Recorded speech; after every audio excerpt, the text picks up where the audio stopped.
আমরা যারা একসাথে লড়াই করেছি, আমরা হয়তো শহীদের মর্যাদা লাভ করতে পারিনি। আমাদের ভাইয়েরা তাদের জীবন দিয়ে দেশের দায়িত্ব আমাদেরকে দিয়ে গেছেন। যারা আমাদের ভাইদেরকে শহীদ করেছে, নির্বিচারে গুলি চালিয়েছে, তাদের বিচার এই বাংলার মাটিতে নিশ্চিত করা হবে।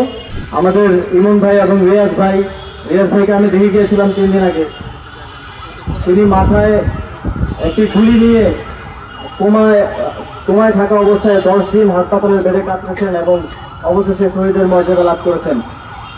আমরা যারা একসাথে লড়াই করেছি, আমরা হয়তো শহীদের মর্যাদা লাভ করতে পারিনি, কিন্তু আমাদের ভাইয়েরা তাদের জীবন দিয়ে দেশের দায়িত্ব আমাদেরকে দিয়ে গেছেন।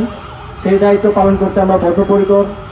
রিয়াজ ভাই, ইমন ভাই সহ যারা শহীদ হয়েছেন, তাদের প্রত্যেকের পরিবারের দায়িত্ব এই অন্তর্বর্তীকালীন সরকার নেবে এবং ভবিষ্যতেও দীর্ঘমেয়াদে তাদের পরিবারের দায়িত্ব সরকার নেবে এবং যারা আহত আছেন তাদের বর্তমান এবং ভবিষ্যৎ সকল ধরনের চিকিৎসার দায়িত্ব ইতিমধ্যেই সরকার নিয়েছে। এবং আমরা এটিও স্পষ্টভাবে বলতে চাই, যারা আমাদের ভাইদেরকে শহীদ করেছে, নির্বিচারে গুলি চালিয়েছে, তাদের বিচার এই বাংলার মাটিতে নিশ্চিত করা হবে। মানবতার বিরোধী অপরাধে তাদেরকে সর্বোচ্চ শাস্তির আওতায় নিয়ে আসা হবে।